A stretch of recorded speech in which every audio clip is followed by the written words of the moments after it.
Kelly Miller, Kelly Miller. First off, I would just like to thank Kimmy and Nico from ALOHA Tree Service for basically saving my trees. My 3 palms got infected about 5 months ago. If it wasn't for their treatment, I'm pretty sure they'd be telephone poles by now. What happens is, this is a picture of the Beetle. He came flying in the other night. They're really, really defensive oriented. They're hard as a rock. The birds can't eat them. They're horrible. I feel so sad for the island and what's happening with, especially the natural palms, the queen palms up at Kolaus. They're just going to be wrecked within years if we don't do something. And I want to ask you, tell us a little bit about the meaning behind each of your 3 trees here. Okay, when I bought this property, I watched it get framed. In those days, they didn't give you any landscape because they didn't have to. So I landscaped everything, and all the palms I planted were about 2 feet, 3 feet tall. This was 20 years ago. And these 3 represented my sons, my oldest, middle, my young boy. And when I saw that they were infected, I was up there cutting the old fronds out, keep it nice. And then I noticed there was new fronds being attacked by this beetle. So I called ALOHA Tree Service. They came out and they said they had a solution.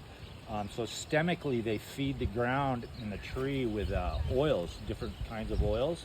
And what happens is when the beetle eats the frond or the new growth, they end up suffocating because the oils do something physiologically to them. And they basically cease to exist. So what that does is it keeps them from procreating and making more larvae.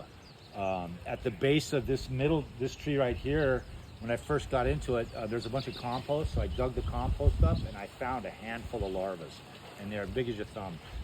And apparently they promulgate just like they're out of control. I mean, you get 80 larvae in one laying.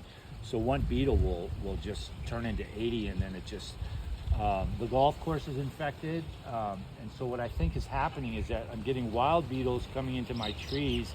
They eat my tree, they eat where I'm at, and then they die. They don't keep laying larvae.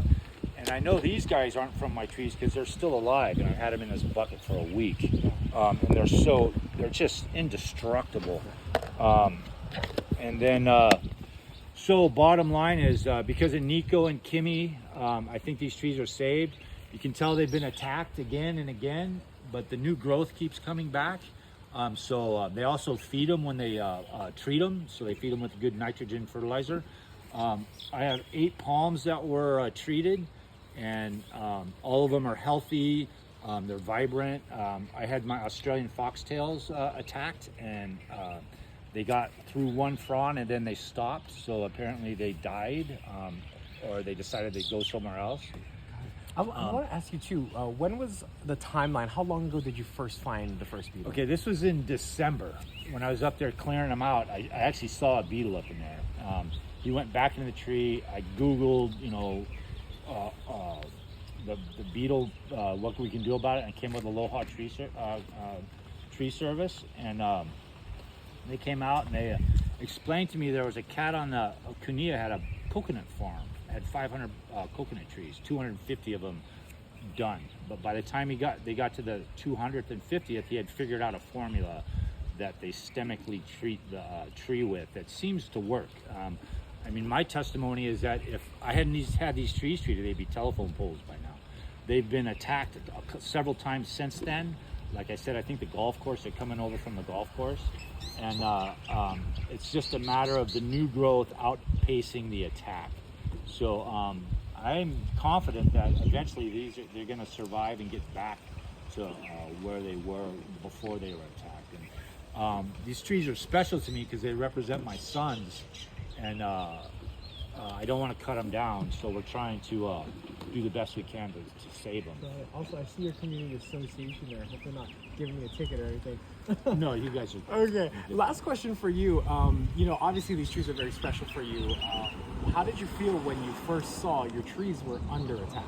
I just couldn't believe it. And then I read on Google, I was like, there's no eradication for these things. And it's like, oh, I'm going to have to cut them down. But then Kimmy talked to me, you know, she told me, explain what happened. I said, well, give it a shot. And she, like I said, treated all my trees, and the rest of them are doing good. I think they favor the fan palm, because it's just, the green growth is so prevalent up there. It's just like a salad for them, I guess. I don't think they would have survived without the treatment. I'm pretty certain they wouldn't have, because they've been attacked so many times, and they just wreck them, and it's just not a good thing. I don't know what the state is doing, but I just feel so sad for the islands, because all the wild palms are going to be decimated, and it's just not going to be a good thing. One thing I do suggest, though, is to replace any palms that get wrecked, and I happen to promulgate Australian foxtail palms. So if you guys want to, they're all mostly saplings now, but hopefully we can replace the ones that are wrecked with ones that are more hardy. The Australian foxtail is a hardy palm, and it's drought resistant. It's a real beautiful palm. It's actually a coveted palm on the island. And so if you guys wanted to give me a call, 859-0662. I can set you up with Australian foxtails. They're a beautiful palm. They last 100 years. Their life cycle is 100 years. They top out at 45 feet, so they're manageable. And I don't think the beetle has a good time eating those. And then the bottle palms are pretty hardy too. Lots of options there. Yeah, the thing that I would suggest the state do is to not just cut them down, but to replace them and treat them, and then basically go from there. Okay, perfect. You've answered it all. I appreciate all the you, Don. insight. Thank you. I see the And now the boys, the professionals, are going to take over. Let me get a quick shot of those beetles. Oh, here. Hi, aloha. Are you Kim? Hi, Kim. Dude, it's nasty. Wait, let me hold them out for you. He's trying to get away here. Wow, he's still kicking. That's after a week? Well, it's been in a bucket for a week. Oh my gosh. You can see the little rhino horn on him too. That's really scary. If that's a week, no air, no water. They live for no air, no water for a week? Yeah, I got two of them in here. Maybe Oh my I couldn't do God. it. Put them on the. They came out. I mean, you can just leave them in the bucket. They came in at night. They're attracted to light. You're with the company that's been treated. Oh, thank you. I have a YouTube channel. Oh, hi. Yeah, so How are this you? isn't live. I'm going to upload it, but yeah, I'm so glad you saved our trees. Like you said, we have 3 boys that are now a fireman on the island, Coast Guard, and one that works concrete carpenter. My husband always says he's doing the new pier. Thank you. So fantastic. we didn't want to cut our boys down. You know what I mean? And Yeah. so I don't understand. Do you have an account yet with the golf course, because they need your services, obviously? Luckily, we've done Coral Creek. We've done a few other golf courses. We're working with Oahu Country Club right now.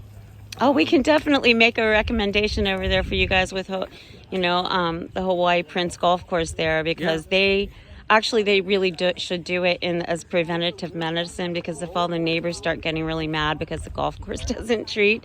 Yeah. But yeah, Kelly's been a real advocate for you guys, because you've saved our babies, Yeah, our trees. no, I Our 3 boys appreciate up it. there, and look how good they still look. Yeah. Those beetles are. Getting some new prawns, and telephone poles aren't cute. Yeah. I'm telling you, you can see where right in that middle one, the new attack, where those ones that were coming up and they're sitting over again. Yeah. But they keep growing back, so what's the solution? Yeah, I felt it.